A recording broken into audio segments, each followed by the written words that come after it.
ആത്മാവിൽ വീണ്ടും ജനിക്കാത്ത ഒരു വ്യക്തിക്ക് ആത്മീയ കാര്യങ്ങൾ മനസ്സിലാകത്തില്ല. യേശു പ്രസംഗിച്ചത് മുഴുവനും ആത്മീയ കാര്യങ്ങളാണ്. ഇതുകൊണ്ടാണ് വിശുദ്ധനായ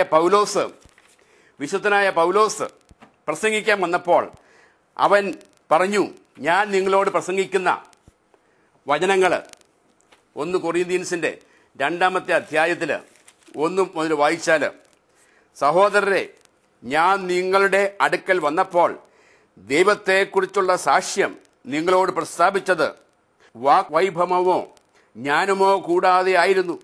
യേശുക്രിസ്തുവിനെ, ക്രൂശിതനായ ക്രിസ്തുവിനെ തന്നെ അല്ലാതെ മറ്റൊന്നും അറിയാത്തവനായി നിങ്ങളുടെ ഇടയിൽ ഇരിക്കണമെന്ന് ഞാൻ നിർണയിച്ചു. ബലഹീനതയോടും ഭയത്തോടും വളരെ നടുക്കത്തോടും കൂടെയാണ് ഞാൻ നിങ്ങളുടെ അടുത്തെത്തിയത്. എൻ്റെ ദൂതും എൻ്റെ പ്രസംഗവും ജ്ഞാനത്തിൻ്റെ വശീകരണ വാക്കുകളായിരുന്നില്ല, പിന്നെയോ ആത്മാവിൻ്റെ ശക്തിയുടെ പ്രദർശനത്തോടെ ആയിരുന്നു. നിങ്ങളുടെ വിശ്വാസം മാനുഷിക വിജ്ഞാനത്തിലല്ല, ദൈവശക്തിയിൽ അടിസ്ഥാനപ്പെട്ടിരിക്കേണ്ടതിന് തന്നെ. എന്തുകൊണ്ടാണ് പൗലോസ് വളരെ നിർബന്ധപൂർവം പറഞ്ഞത്, ഞാൻ നിങ്ങളോട് പ്രസംഗിക്കുമ്പോൾ നിങ്ങൾ മനുഷ്യൻ്റെ വിജ്ഞാനത്തിൽ വിശ്വസിക്കാതെ ദൈവത്തിൻ്റെ ശക്തിയിൽ വിശ്വസിക്കണമെന്ന്? നമുക്ക് ലഭിച്ചിരിക്കുന്ന വിശ്വാസങ്ങളെല്ലാം മനുഷ്യൻ്റെതായ വിജ്ഞാനത്തിൽ നിന്ന് വന്നിട്ടുള്ളതാണ്. മനുഷ്യൻ്റെ വിജ്ഞാനം എന്ന് പറയുന്നത് ആദത്തിൻ്റെ പാപത്തിലൂടെ ദൈവത്തിൽ നിന്നുള്ള ബന്ധം വിച്ഛേദിക്കപ്പെട്ട് പിശാചിൻ്റെ അടിമയായി തീർന്ന അവൻ്റെ ആത്മാവും മനസ്സും അവൻ്റെ ബുദ്ധിയും അവൻ്റെ അറിവും അവൻ്റെ സർവസ്വവും പിശാചിൻ്റെ അടിമത്തത്തിൽ നിൽക്കുന്ന മനുഷ്യൻ പിശാചിൻ്റെ ബുദ്ധി കൊണ്ട് പഠിച്ച കാര്യങ്ങളാണെന്ന് യാക്കോബ് ശ്ലീഹ പറയുന്നുണ്ട്. മാനുഷികമായ വിജ്ഞാനം പൈശാചികമാണെന്ന് യാക്കോബിൻ്റെ ലേഖനത്തിൽ കാണാം. അങ്ങനെയുള്ള പൈശാചികമായ വിജ്ഞാനത്തിൽ നിന്ന് വന്നിട്ടുള്ളതാണ് നമ്മുടെ പഠനങ്ങളും നമ്മുടെ അറിവുകളും നമ്മുടെ വിശ്വാസങ്ങളും. എന്നാൽ ഇതാ യേശു എന്ന് പറയുന്നത് അങ്ങനെയുള്ള കാര്യങ്ങളല്ല, സ്വർഗീയ കാര്യങ്ങളാണ്. ഇതുകൊണ്ട് തന്നെ യേശു പ്രസംഗിച്ചപ്പോൾ പലപ്പോഴും ഉപമകൾ വഴി സംസാരിച്ചു. ശിഷ്യന്മാരൊരിക്കൽ ചോദിച്ചു, ഗുരു, നീ എന്തുകൊണ്ടാണ് ഇവരോട് ഉപമകൾ വഴി സംസാരിക്കുന്നത്? അപ്പോൾ യേശു കൊടുത്ത ഉത്തരം, സ്വർഗരാജ്യത്തിൻ്റെ രഹസ്യങ്ങൾ മനസ്സിലാക്കുവാനുള്ള വരം നിങ്ങൾക്ക് മാത്രമേ ലഭിച്ചിട്ടുള്ളൂ എന്ന് പറഞ്ഞാൽ ശിഷ്യന്മാർക്ക്. ആരാണ് ശിഷ്യൻ? ദൈവവചനത്തിൽ ജീവിക്കുന്ന വ്യക്തിക്ക് മാത്രമേ സ്വർഗത്തിലെ കാര്യങ്ങൾ, ഈ വചനത്തിലുള്ള ആഴമേറിയ ദൈവിക രഹസ്യങ്ങൾ മനസ്സിലാക്കാൻ സാധിക്കത്തുള്ളൂ. അതുകൊണ്ട് പ്രിയപ്പെട്ടവരെ, ഒരു സത്യം മനസ്സിലാക്കണം. ഈ വിശുദ്ധ ഗ്രന്ഥം എടുത്ത് ഒരു വ്യക്തിക്ക് പൈശാചികമായ ബുദ്ധി കൊണ്ട് പഠിച്ച് ബൈബിൾ പണ്ഡിതനാകാൻ പറ്റും, മറ്റുള്ളവരെ പഠിപ്പിക്കാൻ പറ്റും, പ്രസംഗിക്കാൻ പറ്റും. അത് ആർക്കും ഒരു പ്രയോജനവും തരത്തില്ല. പഠിക്കുന്നയാൾക്കും പ്രസംഗിക്കുന്നയാൾക്കും കേൾക്കുന്നവർക്കും ഒരു പ്രയോജനവുമില്ല. നമ്മളിൽ വീണ്ടും ജനനം സംഭവിക്കത്തില്ല.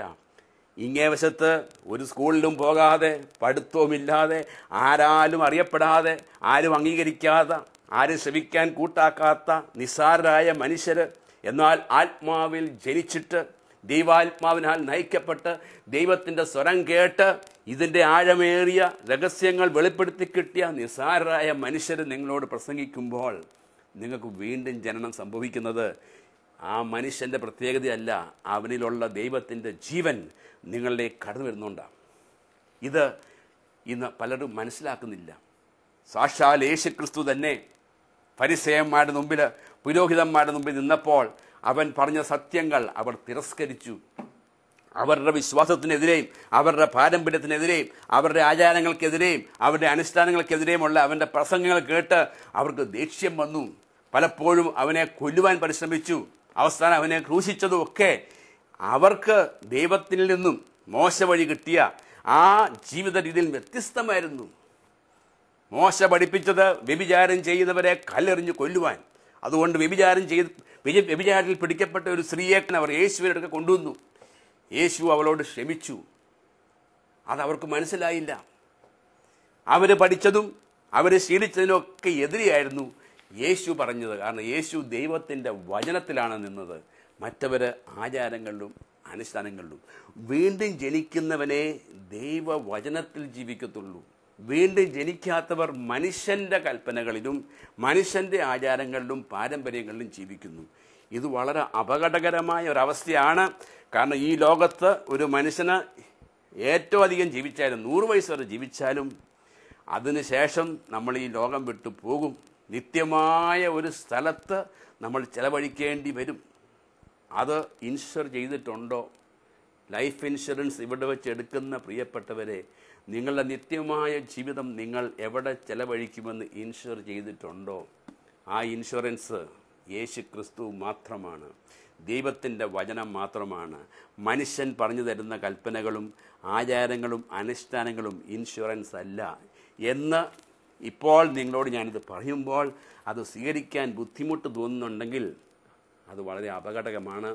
നമുക്ക് വീണ്ടും ജനനം സംഭവിക്കാത്തത് കൊണ്ടാണ്. ദൈവവചനം സ്വീകരിക്കാൻ സാധിക്കാത്ത വിധം നമ്മുടെ മനസ്സ് മന്ദീഭവിച്ചു പോയിരിക്കുന്നു, നമ്മുടെ ഹൃദയങ്ങൾ കഠിനമായിരിക്കുന്നു.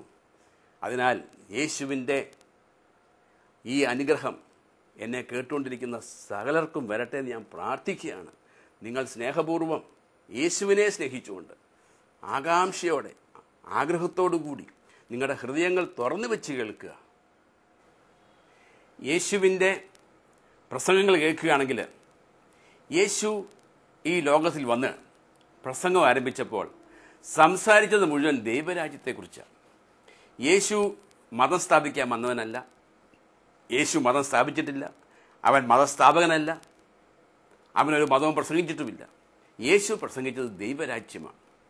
എന്നാൽ ദൈവരാജ്യത്തെക്കുറിച്ച് പ്രസംഗിച്ചിട്ട് അനേകർക്ക് മനസ്സിലായിട്ടില്ല. കാരണം ദൈവരാജ്യം ആത്മീയമായൊരു രാജ്യമാണ്, നമ്മുടെ കണ്ണുകൊണ്ട് കാണാവുന്നതല്ല.